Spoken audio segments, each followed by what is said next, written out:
Muy bienvenidos a una nueva clase, a una nueva ponencia de la Escuela de Ciudadanía en su segundo módulo. Gracias por acompañarnos durante todo este periodo que seguramente será de muchísima ayuda para todos ustedes, segurísimos.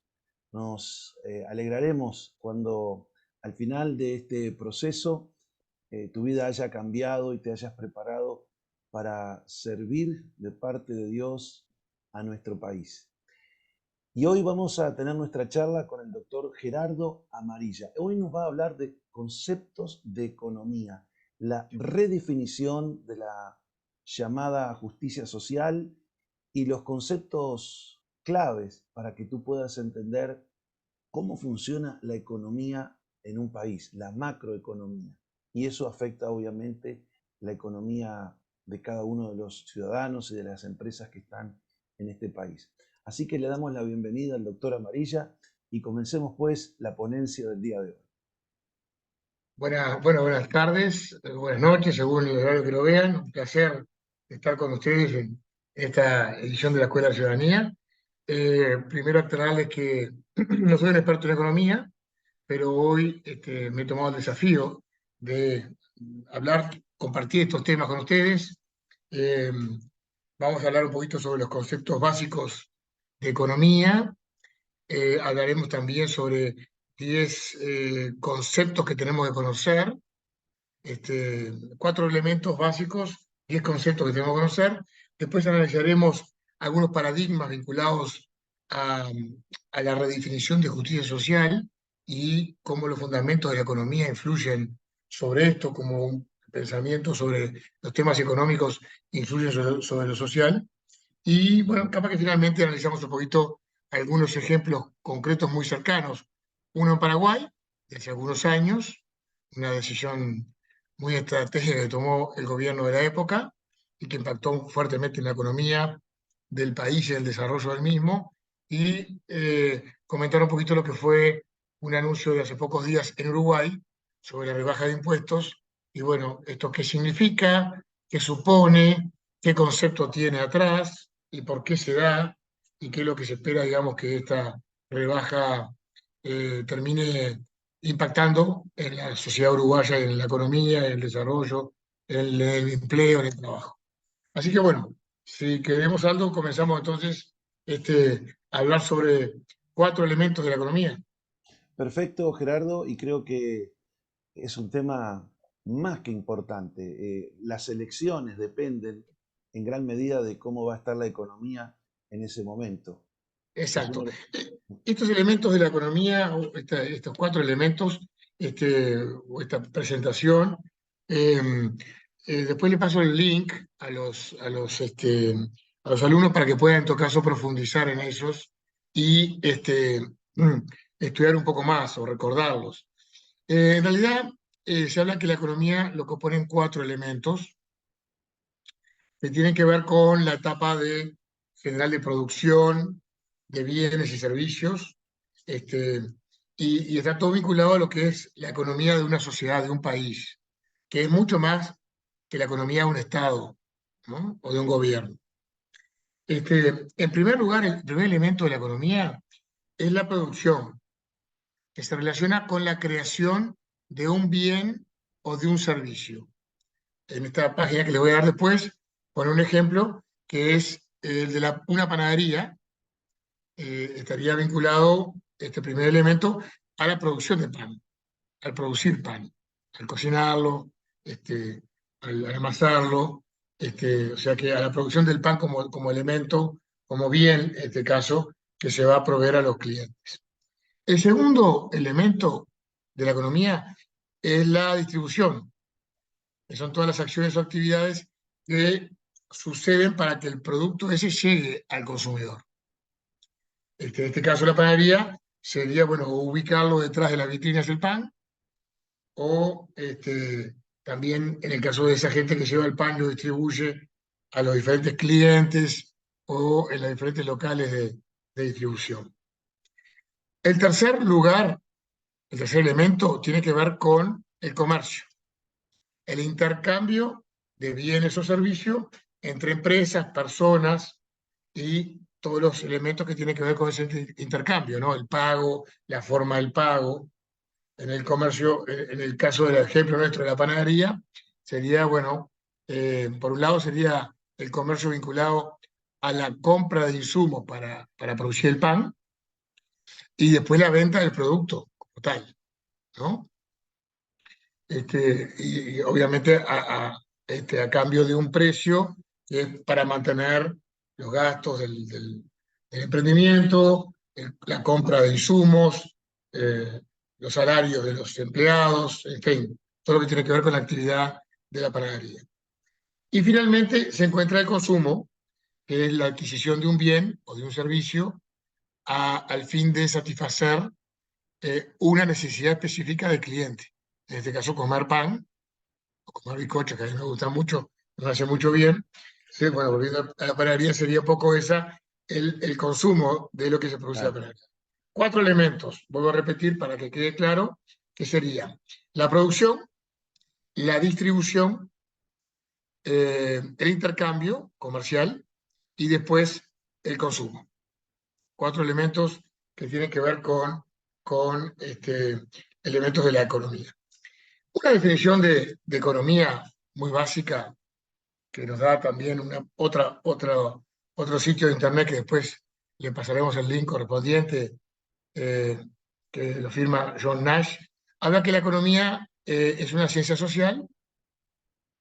La definición más aceptada de economía, no sé si estoy de acuerdo, es la que propuso Lionel Robbins en 1927, que es la ciencia que estudia la relación entre fines y medios o los recursos escasos y susceptivos para usos alternativos. Entonces estoy muy de acuerdo porque, como veremos después, introducir en la definición de economía los recursos escasos tiene un trasfondo filosófico, ideológico, que veremos un poquito más adelante. Eh, Se puede afirmar que la economía nace o surge como ciencia, como disciplina, con un libro que escribió un escocés llamado Adam Smith, eh, que le llaman el padre de la economía, que se llama La riqueza de las naciones, un libro que fue ya escrito en 1700 y pico. En realidad hubo otros autores franceses del siglo XVIII, españoles del siglo XVI, eh, el mundo árabe también se escribió de economía allá en el 1300, y en la China, después del año 1000, también hubo algunos escritos de economía. O sea que, en realidad, si bien el de la economía moderna, podemos decir que el padre, Adam Smith, eh, hay algunos autores en otros lugares del planeta anteriores a él. ¿Tá? En la realidad, la economía se desarrolla desde el momento en que las personas comienzan a unirse en círculos sociales, cuando el hombre, por comodidad, comienza a volverse sedentario y social, o sea, deja de ser nómade y vivir aislado con su familia, con su tribu, y comienza a vivir en las ciudades, básicamente, con la lógica de la ciudad. Como no todos podemos hacer de todo, en el campo la gente, bueno, todo lo que consumía lo producía. La comida, el vestido, los materiales de su vivienda o de su tienda, los elementos para moverse, para trasladarse, todo era parte de su autoproducción. Cuando la gente comienza a vivir en ciudades, este, claramente no podemos hacer todo de todos. Entonces, o sea, uno hace el pan, como el ejemplo de la panadería, otro lo vende, otro planta el trigo en el campo, pero le vende el trigo a un molino que hace la harina para que se pueda hacer el pan. Este, Uno produce el carro para llevar el pan de casa en casa y uno es el que vende ese pan. O sea, hay como una distribución del trabajo, y la gente se dedica a otras cosas, a producir otros bienes o otros servicios. Imagínense en una ciudad, todas las cosas que hacemos desde que salimos de nuestra casa, comemos pan de mañana que lo hizo un panadero que lo trajo a nuestra casa, tomamos leche, que la produce una industria, que a su vez le compra el producto a los tamberos, que la ordeñan de las vacas. Después el café, que en este caso en Uruguay no se produce, pero se podría comprar el grano en los países que lo producen, y acá lo pasamos a una empresa nacional de café que lo vende en un comercio. Hay un comercio que vende todas estas cosas, que las compra a los distribuidores y hace el trabajo. Salimos de nuestra casa al trabajo, tomamos un ómnibus, entonces ahí hay una empresa de colectivo, de transporte colectivo, que a su vez tiene un servicio público otorgado por el gobierno departamental. Hay una persona que trabaja de chofer, hay un empresario, y esa empresa también consume combustible, que alguien lo importa o lo industrializa o ¿cómo se llama? Lo destila y hace la nafta o el gasoil del vehículo, y llegamos al trabajo y ahí hay una cantidad de insumos en el trabajo. Hay una empresa que limpia esa oficina y otra empresa que brinda la seguridad, y hay trabajadores de las empresas, hay servicios, ¿no? Y allí vamos a la oficina y hay papel, que lo hace otra industria que produce papel, y usamos una computadora que alguien la importó, una empresa la hizo en algún lugar del mundo, y acá generalmente alguien la mantiene, la arregla cuando se estropea.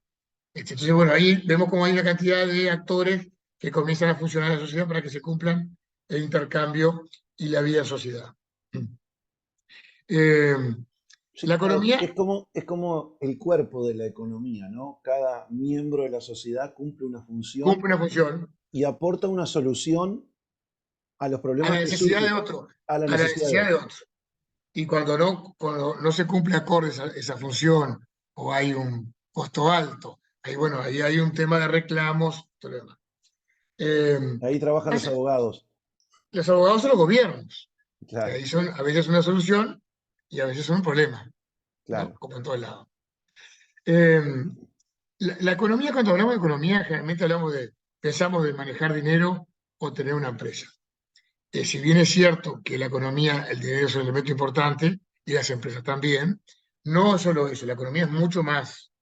Es como decíamos, el tema de satisfacer nuestras necesidades, y hay una interacción muy grande que incluye empresas, incluye dinero, incluye gobiernos, incluye situación económica, incluye relaciones internacionales, incluye seguridades, permisos, controles, incluye muchas veces también lo que se llama la propiedad intelectual de las empresas o de los inventores que buscan soluciones y encuentran. O sea que la economía es una cosa muy compleja que evidentemente tiene que ver con la satisfacción de nuestras necesidades en sociedad a partir del intercambio de los servicios o bienes que se producen en un país. 10 conceptos económicos que son clave que tenemos que conocer. Yo le voy a decir un poquito rápidamente, Aldo, a vista de que no tenemos mucho tiempo, pero después la gente va a tener que tenerlos en cuenta. Primer concepto, el concepto de oferta y demanda. Es un concepto que son los factores que impulsan a cualquier mercado. A mayor oferta de un producto o servicio, hay un menor precio, y a mayor demanda de un servicio, hay un mayor precio. Eso ayuda a explicar por qué un producto popular cuesta la mitad de lo que costaba el año pasado, porque se ha vuelto muy popular y todo el mundo lo quiere. Y a veces hay escasez. ¿Tá? Eh, si no hubiera, evidentemente, muchos compradores de pan, la gente no quiere comprar más pan, están medio panzones, hay que quedarse la barriga, se no compran pan. De mañana todo el mundo empieza a desayunar frutas, manzanas y peras y bananas, la fruta de estación. Empieza la gente a no comprar tanto pan en la panadería. El precio del pan va a tender primero a bajar, porque no hay tanta demanda de pan. Y después los productores de pan o los tratadores de trigo van a producir menos, porque en realidad hay menor demanda en la sociedad.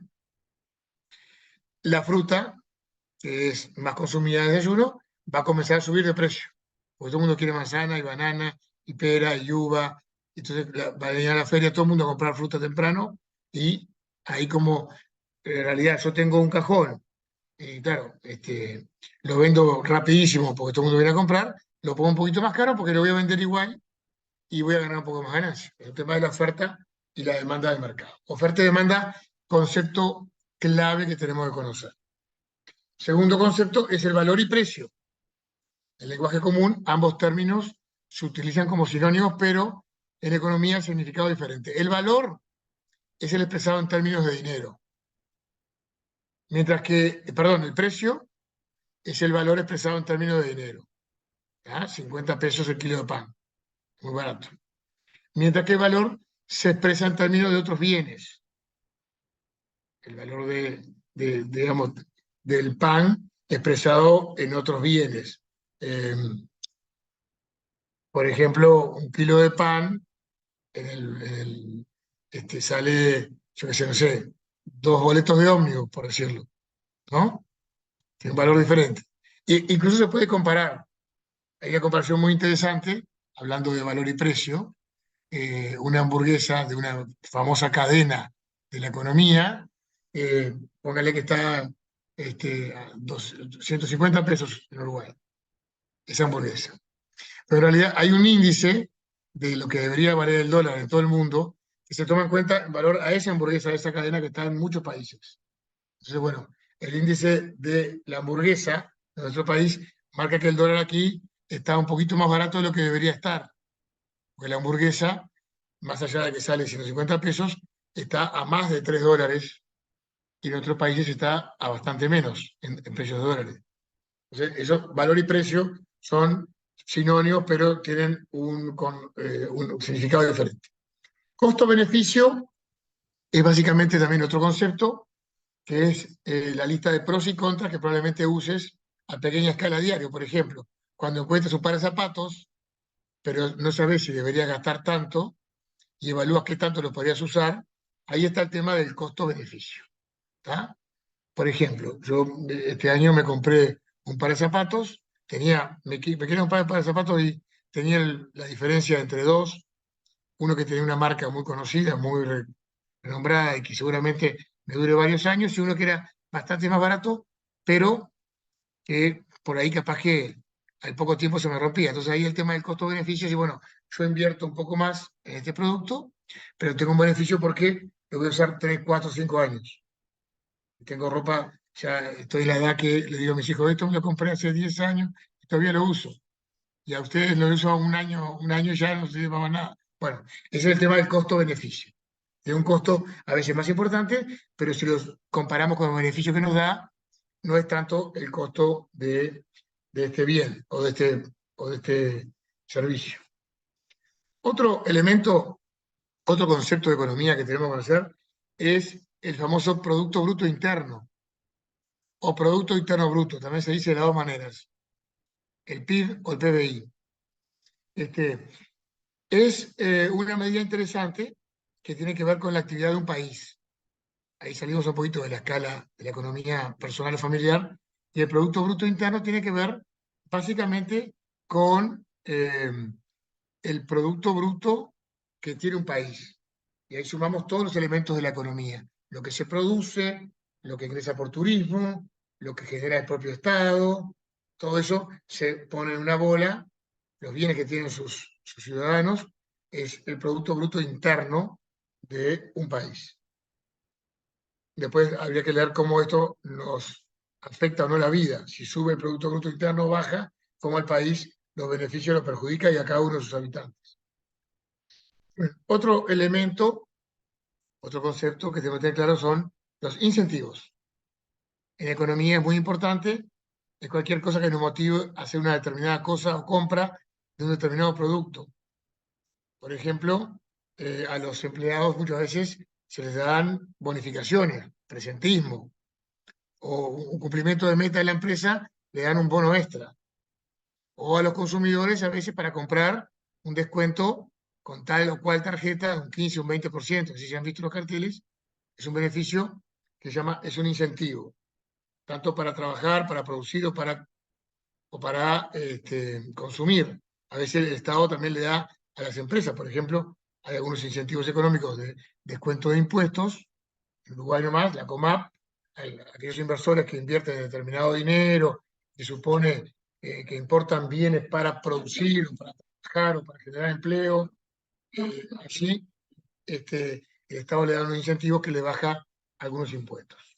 Por ejemplo, el tema de la vivienda social, un ejemplo, Por ¿no? ejemplo, allí para producir vivienda social en las ciudades y que sean de bajo costo y que sean de largo plazo para su pago, básicamente ubicado para ciertos sectores de clase media o baja, el Estado le descuenta a esos productores, a esos constructores, impuestos que otros constructores pagan, pero para hacer vivienda de interés social no pagan. Tasa de interés es lo que se refiere a cuánto tenemos que pagar para usar el dinero de otra persona, eh, o cuando de otra persona o de otro banco, o de una organización, una empresa, un banco. ¿Tá? Es, por ejemplo, si yo, la tasa de interés tiene que ver con lo que yo pago cuando alguien me presta dinero para comprar algo, para gastar, o también una tasa de interés cuando yo deposito plata en un banco y el banco también me da una tasa de interés por el dinero que yo coloco allí en caja de ahorro, en plazo fijo. Que ahora es muy baja, pero que bueno, es una posibilidad también tanto de cobrar o de pagar tasa de interés. Tasa de rendimiento es otra cara de la moneda, se refiere a los intereses recibidos sobre una persona, una cantidad que ahorra o invierte. Ahí sí, yo invierto dinero en un inmueble este, o en un negocio agropecuario. Ahora hay muchos lugares que ofrecen a la gente que tiene plata, en vez de dejarla debajo del colchón o en un banco, puede invertir en negocios agropecuarios o en negocios inmobiliarios. Y usted, aunque sean pocos pesos, uno invierte y durante un año yo invierto 10.000 pesos y me dan 11.000 pesos a fin de año. Una tasa de interés, tasa de rendimiento del capital que yo invierto. ¿Ah? Inflación tiene que ver con el aumento de los precios generales de los productos o servicios en una economía. La inflación es justamente lo que suben las cosas de un año a otro en el mundo. Pasa esto.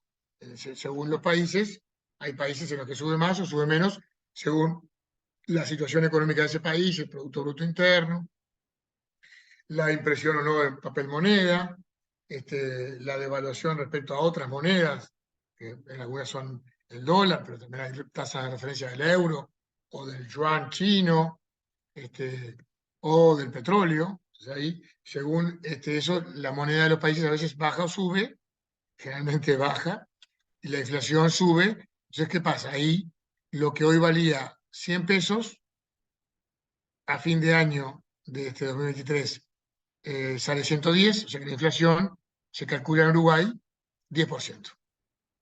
En Argentina, por ejemplo, una cosa que salía 100 pesos el año pasado, este año vale 400. O sea que ahí la inflación se fue a las nubes, ¿no?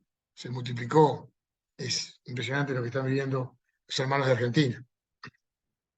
Y esto es un concepto que las personas tienen que tener bien en claro porque una inflación alta afecta directamente el bolsillo de las personas. O sea, la gente tiene el mismo dinero pero con menos valor, por lo tanto necesita más dinero para lograr el valor que normalmente son precios que se fijan a nivel internacional. Exacto. Y además, la persona que cobra un salario, un sueldo, si bien hay todo un ajuste que se hace de los sueldos todo el año en función a la inflación prevista y después se ajusta según la inflación que fue realmente, pero a veces cuando va pasando los meses, el sueldo se mantiene y a veces los precios suben y eso nos afecta en el bolsillo del trabajador que cobra siempre un sueldo fijo. A veces la persona que tiene plata en el banco o que construye, igual la inflación a veces no le afecta tanto porque tiene inversiones en bienes que igual van subiendo a medida que suben los precios de las cosas. Otro elemento es el valor del dinero en el tiempo. Se refiere a que el dinero hoy vale más que mañana. Por ejemplo, si una persona recibe un dinero hoy, y lo guarda en alcancía, por el efecto de esa inflación u otros factores de la economía, el futuro valor del dinero va a ser menor y pierde poder adquisitivo, un poco por efecto de la inflación. Pero si esa plata lo invierte, a veces tiene un rendimiento que puede mantener el valor del dinero o incluso ser mayor. Y el último concepto que veremos es el poder adquisitivo, que es lo que podemos comprar con una cantidad de dinero, y eso también se ve afectado muchas veces por la inflación. Con el tiempo y una tasa inflacionaria constante, el monto que tengamos hoy para alcanzar, para comprar menos artículos en el futuro. Eh, el poder adquisitivo es lo que nosotros podemos comprar hoy con el dinero que tenemos o que ganamos hoy. Ujú. Mañana seguramente va a cambiar y bueno, las personas que trabajan por un empleo, que tienen un sueldo o una jubilación, están un poco atados al monto de ese tipo de parámetros. La gente que tiene negocios o que es profesional o que trabaja en oficios, pues hay cambio porque en definitiva también los valores de su trabajo va cambiando a medida que la persona va viendo que el poder adquisitivo cambia según el valor del dinero y la tasa de inflación y la cantidad de variables de la economía. ¿Está digamos bien? Perfecto, Vamos perfecto, a hablar perfecto. ahora eh, de un poco de la historia del pensamiento económico. ¿Se acuerdan que hablamos hace un ratito de Adam Smith como el Ujú, padre de la economía? Yo elegí cuatro, hay muchos economistas este, que han escrito, hay muchas teorías económicas, pero yo elegí básicamente cuatro que intento que sean las cuatro más eh, significativas y simbólicas del pensamiento económico, desde Adam Smith, que es el primero que voy a nombrar, hasta el último, que es una persona que acaba de fallecer en el siglo XXI. Eh, el, el pensamiento de Adam Smith está centrado básicamente en la economía capitalista o de libre mercado. Explica que de acuerdo a este sistema económico, los individuos son capaces por sí mismos de dar respuesta acertada al qué, al cómo y al para quién producir. En este sistema, habla Smith que el Estado realiza solo las funciones que son naturales al Estado, que tienen que ver como la defensa nacional, la administración de justicia, la seguridad, pero que todas las actividades económicas tienen que estar en manos de la iniciativa privada, ujú. que es naturalmente donde siempre estuvieron. El que produce, el que comercia, el que, el que consume, son todos actores privados, por ejemplo la panadería, y ahí el Estado debería no intervenir, no regular. Cuando el Estado sea eh, metido a fundar panaderías públicas o a producir con empresas estatales el trigo, o a tener molinos del Estado, termina siendo siempre un problema. Y bueno, ustedes han visto algunas economías que tienen racionado los bienes y el Estado interviene poniendo, regulando precios y controlando y fiscalizando y después produciendo, y generalmente son sistemas que no han dado buenos resultados. Lo que dice este hombre, Adam Smith, que en realidad si uno deja a la sociedad autorregularse según las necesidades que tienen y que los actores privados intentan resolver mediante el ofrecer oferta a esa demanda de servicios o de bienes, eso naturalmente se va a ir regulando por lo que él decía la mano invisible del mercado. El Estado no tiene que andar regulando, sino que el mercado invisiblemente, por la iniciativa privada y por la necesidad de la gente, se va regulando solo. ¿Ah?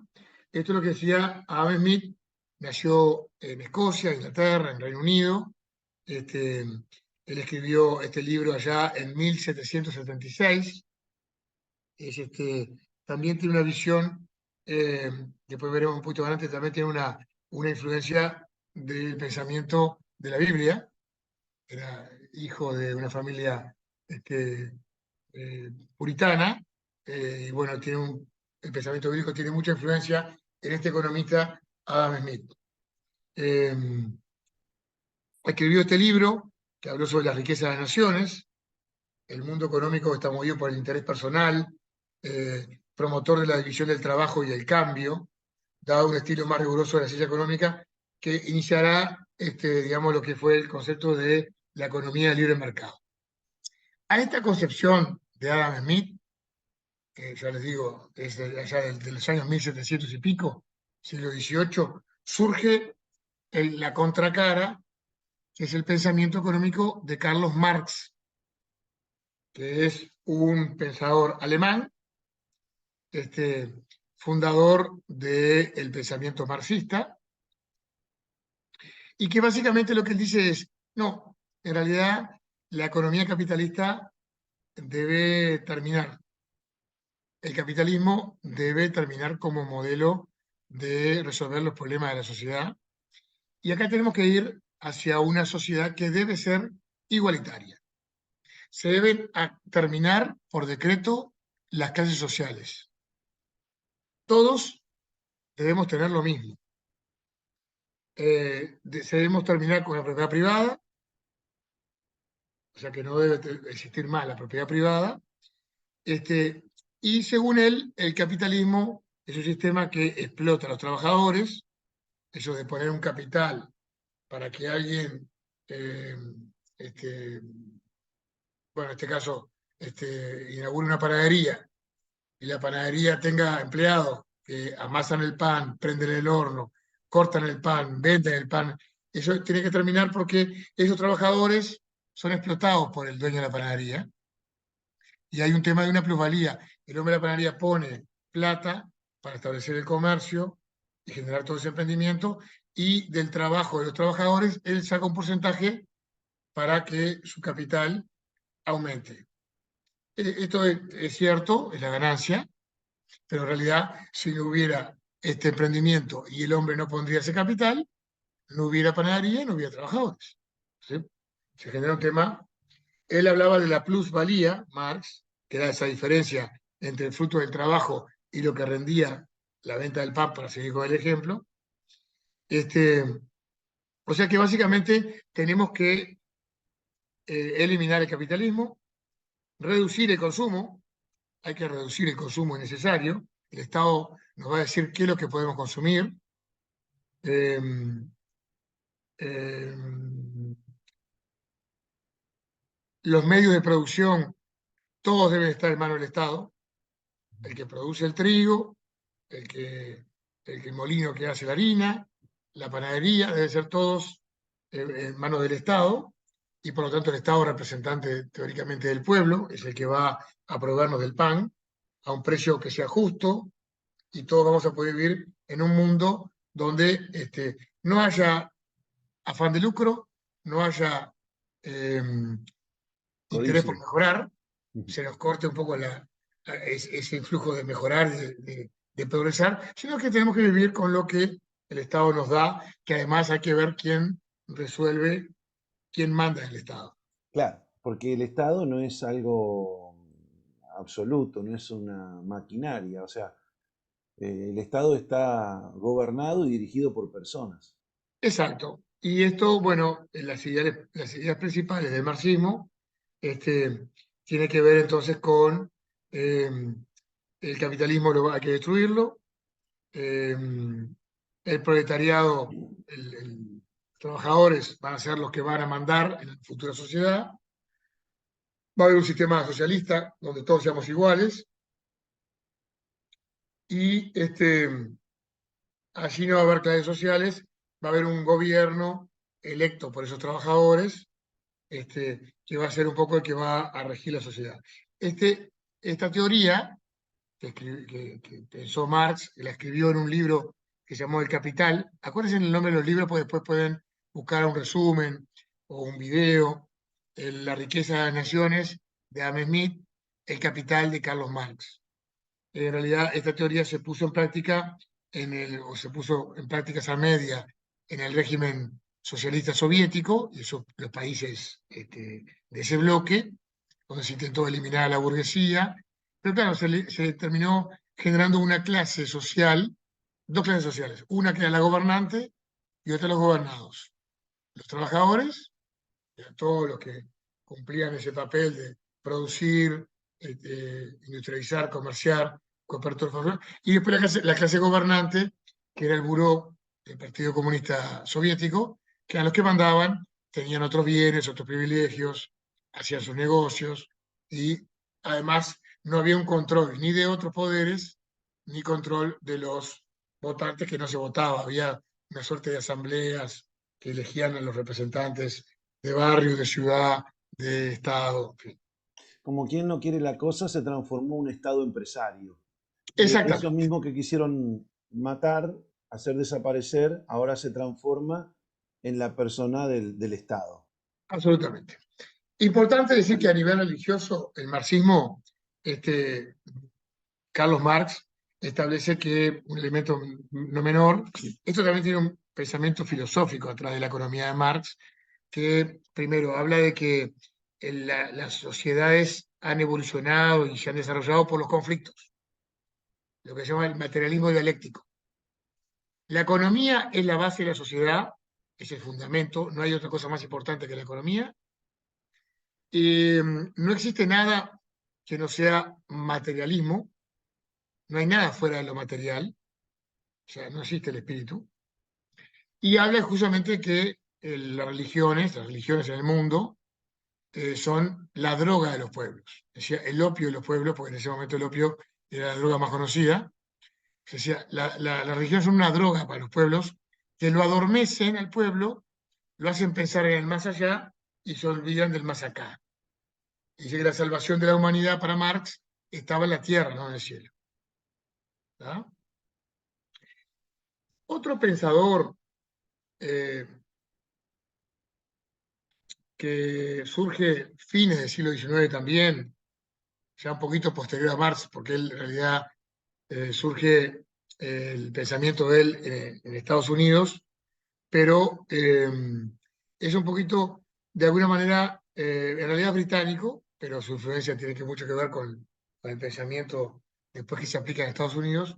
Es un economista que en realidad surge en el seno del capitalismo, pero para, digamos, tratar de suavizar la influencia de Adam Smith y incluir algunos elementos del marxismo en su pensamiento, que fue, Keynes.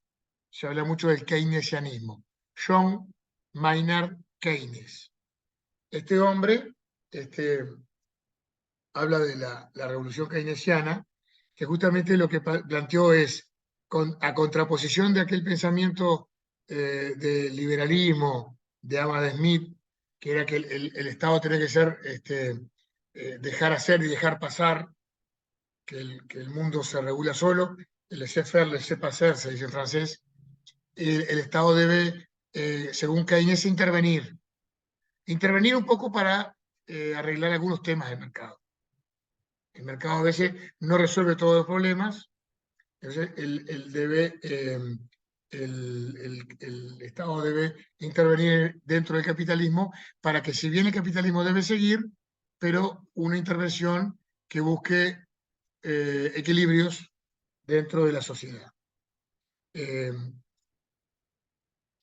Keynes creía que la principal causa de la crisis era la baja demanda, debido a la baja expectativa de los consumidores. Entonces, por ejemplo, plantea intervenir para estimular la demanda, regular la economía, eh, poner control en los precios, poner control en la producción, quién puede producir qué, empezar a regular. ¿Ah? Y bueno, básicamente fue el pensamiento de este hombre llamado, Keynes. ¿Tiene ¿Algo querés decir? algún libro para recomendar de Keynes? Sí, hay varios libros, pero si ustedes buscan ahí, no tengo ninguno acá ahora, pero básicamente hay varios escritos de él, discursos, y hay algunos libros que no recuerdo los nombres acá y no los anoté, pero podemos googlear después. Keynes es Keynes. Ujú. ¿Ah? Después tenemos a otro pensador, el cuarto y último que les voy a nombrar hoy, que se llama Milton Friedman. Ujú. El pensamiento de Milton Friedman se habla de la Escuela de Chicago, es un poquito más contemporáneo, él nació en 1912 y murió en el 2006, casi con 94 años. Este, Friedman es un representante de vuelta del liberalismo. Él dice que el pensamiento de Keynes termina llevando el capitalismo a una serie de controles y una serie de regulaciones que a veces el Estado no es justo y no es sabio en colocar, que generan a veces también algunos temas burocráticos que terminan favoreciendo corrupciones en los países, y que él vuelve al pensamiento de que el Estado no debe intervenir en la economía, debe intervenir lo menos posible. En la política monetaria, eh, este hombre afirma que las autoridades deben encargarse únicamente de supervisar eficazmente la cantidad de dinero base que hay en un país, este, y programar la tasa de crecimiento anual del dinero, pero no tener fundamentalmente mucha intervención, a no ser cuestiones vinculadas a bajar la inflación, tratar de que no haya, digamos, situaciones que a veces por también la gente que especula o que tiene grandes Mm. recursos, que no se generen grandes problemas en la economía que tengan impactos sociales, pero que el Estado debe intervenir lo menos posible. El pensamiento de Milton Friedman. Mm. Especialmente el tema de la parte monetaria, no la parte en sí de mercado de la producción, sino algunos Controlar retoques lo monetarios. monetario Mm. para que no se afecte la producción ni el consumo, ni a los consumidores, ni a los trabajadores. Y él lo que dice es que el Estado también debe regular poco y también aboga por que el Estado debe tener, dedicarse a las cosas que son esenciales y tratar de gastar lo menos posible. Porque si hay un Estado que gasta mucho, ¿de dónde sale la plata? Del impuesto de la gente. Acá no hay maravilla, ¿no? Y si el Estado, para gastar más, a veces imprime dinero, como ha hecho muchos países, ahí hay inflación, y ¿quiénes pierden? Los trabajadores. Entonces, es un tema del pensamiento de este hombre. Hasta aquí son básicamente, hablamos de los 4 elementos de la economía, hablamos de 10 conceptos básicos y hablamos de 4 pensadores. En este caso, Adam Smith, Carlos Marx, Keynes y Friedman. Eh, Ahora voy a hacer en los pocos minutos que nos quedan, compartir algún concepto de un libro que me parece que es muy importante, yo lo conocí hace algunos años, que es Reformular la Justicia Social, de Darwin Miller. Lo estoy mostrando acá en pantalla para que lo puedan ver. Creo que también está en internet si lo buscan, el libro, Por lo podemos Amazon. dejar. Este hombre habla, y realmente muy interesante, sobre el tema del concepto de justicia social, que surge realmente de un, eh, primero de un pensamiento de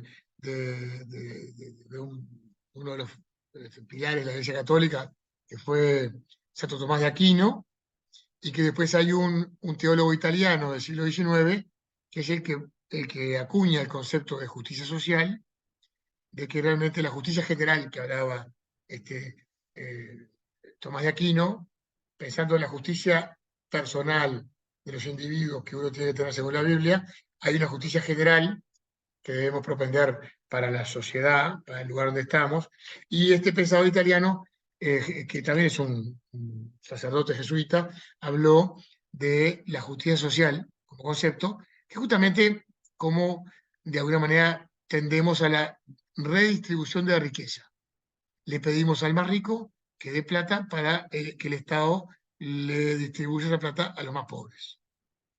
Eh, Ahí entramos a hilar un poquito más fino, que puede ser un concepto interesante y a priori a todos nos parece justo, incluso la imagen acá del buen samaritano, ¿no? En el libro, es un poco la persona que tiene recursos y que tiene capacidad, ayuda al necesitado, ¿ah? Con el prójimo.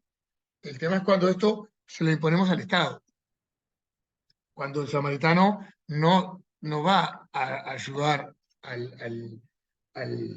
la persona víctima de los delincuentes que está tirado en el camino, sino el samaritano tiene que pagar impuestos para cuando cae alguien herido en el camino, se llama un teléfono al 911 y ahí venga una ambulancia, paga por los impuestos de ayudar al samaritano. O sea, ahí hay un concepto en el que, bueno, en toda esa cadena estamos tercerizando la justicia social, estamos tercerizando el amor al prójimo. Yo Exactamente. pago mis impuestos y después que hagan lo que quieran. Y ese impuesto, además, ¿cuánto realmente llega al necesitado? ¿Y cuánto queda por el camino? En consultoras, ONG, burocracia, gastos superfluos, ¿no?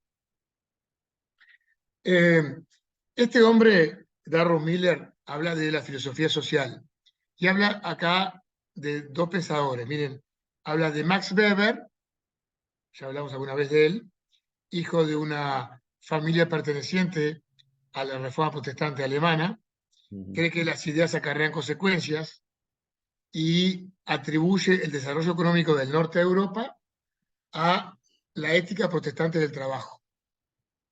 Muy recomendable ese libro también, ¿eh? Muy recomendable. Se llama La ética Eh, protestante.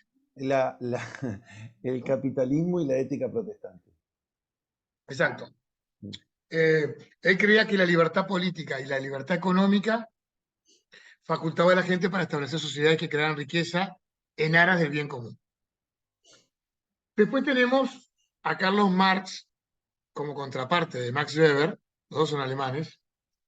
Carlos Marx, materialista, creía que la materia es lo único que importa para los problemas y las condiciones económicas solo podía ser resuelto por medios materiales. Él creía que solamente los problemas se resolvían con bienes materiales. En consecuencia, trata de solucionar la pobreza mundial redistribuyendo los escasos recursos. ¿Se acuerdan aquel concepto de escasos recursos que hablamos hoy en la definición de economía? Es un concepto marxista. En el mundo los recursos son escasos, por eso hay que apelar a distribuir lo que hay. En consecuencia, trata de solucionar la pobreza, entonces distribuyendo los recursos, y el Estado se convierte en el árbitro de los resultados de la economía, obviamente con posibilidades de coerción y de fuerza para sacarle al que tiene más, para darle al que tiene menos. La teoría económica eh, ejerce una influencia muy poderosa en el debate de la justicia social, y aquí, analizando las ideas de Adam Smith, y otro pensador que es también Thomas Malthus, que también fue en su época la contraparte de Smith. Adam Smith hablaba de que hay un sistema económico de suma positiva, en la que eh, hay una necesidad de crear riqueza a partir del mandato del Génesis bíblico. Eso decía Adam Smith. En cambio, Malthus abrazó el sistema cerrado sistema cerrado de suma cero. Lo que hay en el mundo es lo que está. Y tenemos que resolver lo que está y lo que se necesita. Y si nosotros hacemos un cruce entre las dos cosas, da cero. Para satisfacer las necesidades de lo que estamos en el planeta, está solo lo que está en el planeta hoy. Entonces, eso es necesidades y recursos. Si lo juntamos, tiene que dar cero. Eh, Miren ustedes, para ver cómo este sistema cerrado y este pensamiento de que los recursos solamente son los que hay y que la solución es solamente redistribuir riqueza, este hombre acá en el libro pone un ejemplo muy interesante, y yo les voy a decir algo, de un ejemplo solamente, de una empresa que se creó hace poco tiempo, hace pocos años, ¿tá? Y que generó una gran riqueza a partir solamente de una creación, no de redistribuir nada, sino de una creación de la cabeza de un hombre que fue Steve Jobs, que creó la famosa empresa Apple, lo que tienen los iPhone, las computadoras, tablets y teléfonos de la manzanita, los creó un hombre que a partir de su idea y de su empresa creó no un simple teléfono, no una simple computadora, sino un sistema que generó riqueza y que también generó desarrollo en varios países, ¿no? Las principales 4 o 5 empresas que hoy cotizan en bolsa en Estados Unidos, Apple, Google, Facebook, ninguna de esas vende nada.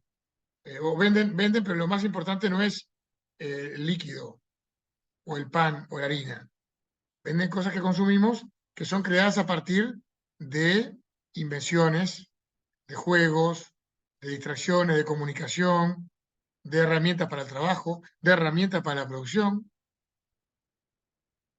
A veces un dron con un sistema que anda arriba del campo ese de trigo y termina diciendo dónde falta agua o dónde sobra agua o dónde está pronto el trigo para cortar, tiene un valor, ese sistema, ese programa, ese aparato, tiene un valor muy importante que nos ayuda a vivir y a satisfacer nuestras necesidades a partir de la inteligencia aplicada al ser humano.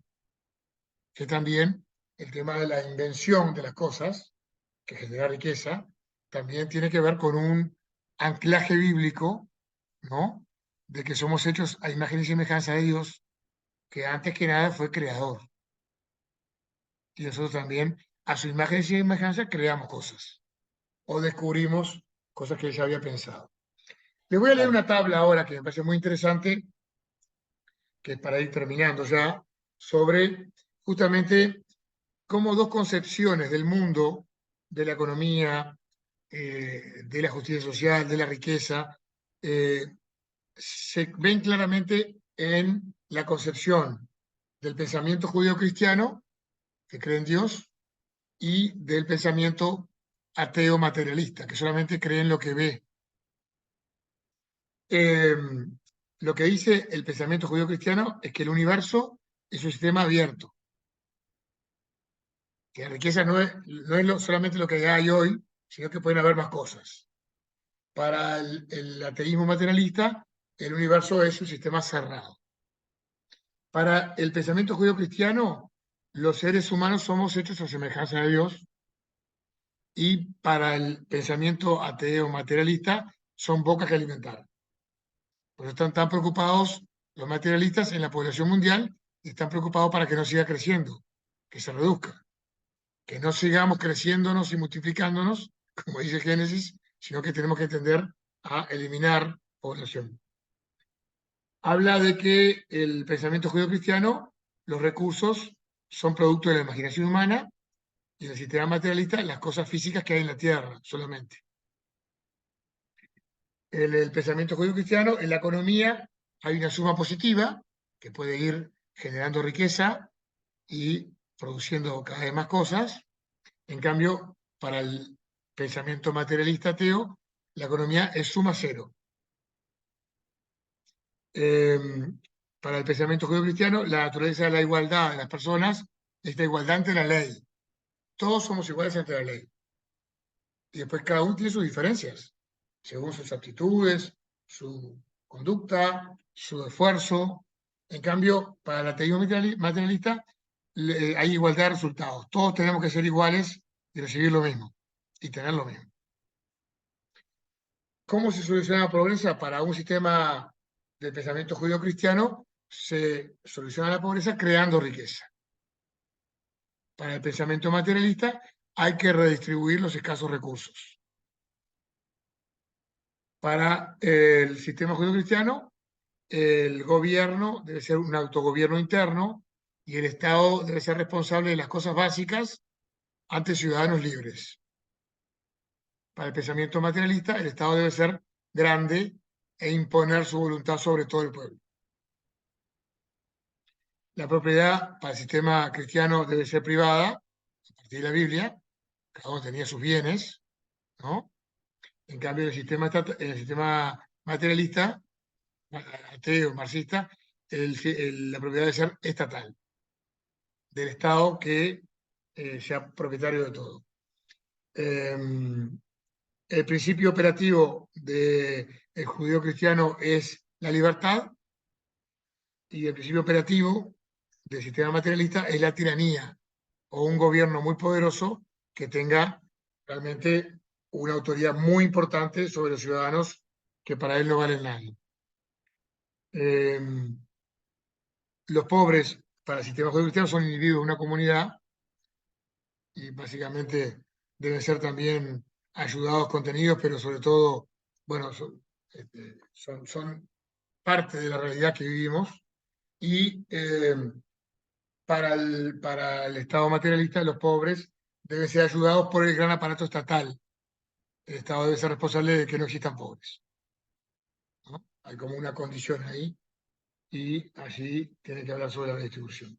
Hasta aquí esta tabla que me parece muy interesante, que yo se la voy a mandar después en un documento para que sea distribuida con todos los conceptos que hemos hablado en el día de hoy y con todos los links, son unas 15 páginas, no se asusten, para que puedan tener y puedan pensar sobre esto. Les voy a poner solamente para terminar ahora dos casos muy interesantes y bastante contemporáneos. Uno tiene que ver con Paraguay. Paraguay tenía hacia 1990-95, tenía un sistema de impuestos muy alto, una tasa de IVA que creo que estaba en el 27%. Impuestos a la renta que también eran muy altos, como muchos países tienen. Y lo que pasaba en Paraguay que había un gran informalismo. Había mucho contrabando, la mayoría de las empresas en negro, nadie pagaba nada. Un Estado muy chico porque no tenía plata para crecer. Había mucha corrupción también, no digo que no la haya hoy. Pero hubo un ministro de Economía de la época que le asesoró al presidente del momento de que Paraguay debería modificar su sistema tributario y que no podía haber un impuesto mayor al 10%, porque él entendía que la Biblia hablaba del 10% y entonces eh, los impuestos tenían que ser adecuados a ese pensamiento de 10%. El impuesto al IVA se planteó bajar al 10%, el impuesto a la renta al 10% y el impuesto a las importaciones al 10%. El Fondo Monetario Internacional estaba en contra de esta propuesta, el Banco Mundial también, todos los asesores económicos del país estaban en contra, pero el presidente escuchó a este ministro, le hizo caso y efectivamente bajó todos los impuestos a la tasa del 10%, lo que logró que a partir del año 98, 99, 2000, el Paraguay comenzara a crecer sin parar hasta hoy, formalizando la economía y tratando de mejorar la situación económica de sus ciudadanos, incluso atrayendo hacia el Paraguay una cantidad de inversores, productores, muchos de Argentina, de Uruguay, de Brasil y de otros países que se instalaron en ese lugar para producir, para comerciar, para industrializar cosas, generando una economía floreciente como la paraguaya. Una decisión valiente de bajar impuestos para generar un mayor desarrollo a largo plazo. Y en Uruguay hubo un caso similar, no tan drástico, pero que este gobierno implementó hace pocos días, que en realidad fue una promesa de campaña electoral, primero de tratar de bajar los gastos del Estado. Vamos a reducir los gastos del Estado y vamos a achicar el gasto que se genera el Estado, manteniendo los sueldos, manteniendo las jubilaciones, manteniendo las pensiones, manteniendo la ayuda social, pero bajar gastos superfluos del Estado, que aparece mentira, pero un viajecito acá, compra de computadoras nuevas, compra de autos nuevos, una cantidad de elementos que consultorías, contratos, se lograron bajar y esa rebaja supuso que el Estado tuviera la posibilidad de reducir los impuestos. Impuestos a los sueldos, impuestos a las rentas, posibilidad de que las familias que tienen trabajadores, clase media, con hijos, puedan deducir más gastos en sus impuestos, y entonces va a ir pagar menos, y fue realmente un anuncio que pensamos que iba a ser celebrado por todo el mundo. Sin embargo, como siempre hay detractores, porque incluso un economista muy famoso, que fue profesor universitario y llegó a ser ministro de Economía, dijo, ¿cómo se van a bajar los impuestos? Eso va a reducir la posibilidad de que el Estado atienda mejor la salud, la educación, la vivienda, cosa que es mentira, porque se demostró que se puede reducir los gastos superfluos del Estado, innecesarios, y dejarle a la gente más dinero en su bolsillo, que en definitiva le da la posibilidad de gastar, de vivir mejor y de satisfacer mejor sus necesidades. Esperemos que esta medida que se acaba de implementar también genere esa máquina de la economía. La gente que tiene 1.000 pesos más, 2.000 pesos más en el bolsillo, generalmente va a gastar y va a hacer obra en su casa, y va a pintar, y va a comprar un mejor vehículo o una mejor moto, o a comprarle mejores, no sé, ropa a sus hijos, y eso genera también un movimiento de la economía, que favorece en general a toda la sociedad. Así que aquí les mostré a grandes rasgos los pensamientos económicos y los conceptos básicos que tenemos que conocer sobre economía, el fundamento filosófico que tiene, ¿se acuerdan? El sistema cerrado, materialista y ateo, a un sistema abierto, eh, judío-cristiano, de concepción bíblica, que cree que hay que producir más riqueza para generar mejor desarrollo y mejor situación económica en los países. Excelente, Gerardo, excelente. Un muy buen comienzo para el segundo módulo con este tema de la economía, porque estas cosas son el diario vivir nuestro. Exactamente. Sí. Como tú dijiste, desde que sales de tu casa y tomas un bus, desde que llegas y trabajas en una oficina, ahí está la economía moviendo como el combustible que mueva toda la maquinaria de una sociedad. Y qué bueno los conceptos, porque la Escuela de Ciudadanía también quiere proyectar no solamente las opciones que hay, sino decir, por acá, este es el camino mejor, ¿no? Que los ciudadanos que estemos formando ya vengan con una base precisamente de acorde a, a nuestra fe y a nuestra cosmovisión del mundo. Porque a veces los cristianos votan determinados sistemas y cosas por ignorancia y están votando en contra de sus propios principios, ¿no? Entre otras cosas, la Absolutamente. economía. Sí, absolutamente. Ujú. Y ahí tenemos que ver cómo justamente la economía es fundamental, y es fundamental tener claro las diferencias en el pensamiento económico, incluso cuando hablamos de temas menores como los gastos del Estado o el tema, en este caso, de los impuestos, cómo eso, de la inflación, cómo eso termina, digamos, afectando un sistema de valores también, ¿no? Totalmente.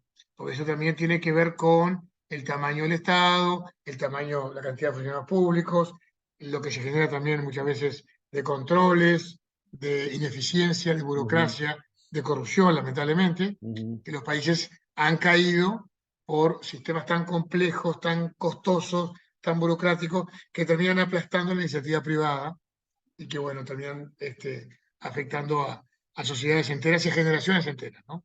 Gerardo, y sabes que de todos los 10 puntos, todos que son tan importantes, ¿no?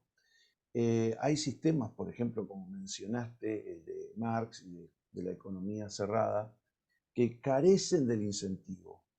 Cuando el ser humano sabe que por más que se esfuerce va a ganar lo mismo o le van a dar la misma retribución del que no hace nada, ¿qué incentivo tienes? Matas la iniciativa, matas la Exacto. creatividad, matas el desarrollo, los deseos de superarte. Inclusive con personas que han vivido en esos regímenes, como por ejemplo en Cuba, es una de las cosas que más me hacían énfasis. ¿De qué sirve que yo trate de hacer tanto o cuanto si eso no Sí, me es lo está mismo, claro. Sí, sí, termina siendo un sistema tan cerrado, tan súper controlado, que termina cayendo y como pasó con la Unión Soviética, con los países, y como está pasando muchas veces con Cuba, a Venezuela lo salva un poco el petróleo, pero en realidad, porque tiene un recurso muy importante que bueno, realmente lo ha hipotecado por décadas y por generaciones para poder subsistir, pero realmente todo el aparato productivo, la iniciativa privada, la iniciativa de las personas de comprar o de producir o de elegir incluso, se le van terminando porque no hay opciones, y es todo igual, ¿no? Ujú. Es todo impuesto por el Estado. Hay una falta de libertad también, ¿no? Ujú. Sí, totalmente, totalmente. Pero eso será seguramente para las próximas Otras clases. clases. Te agradezco mucho y saludamos también a todos los amigos de la Escuela de Ciudadanía que van a escuchar esta enseñanza, esta capacitación.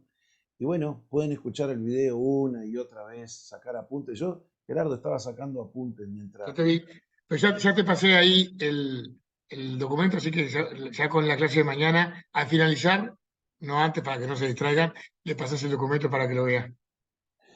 Gracias y será hasta la próxima. Un placer.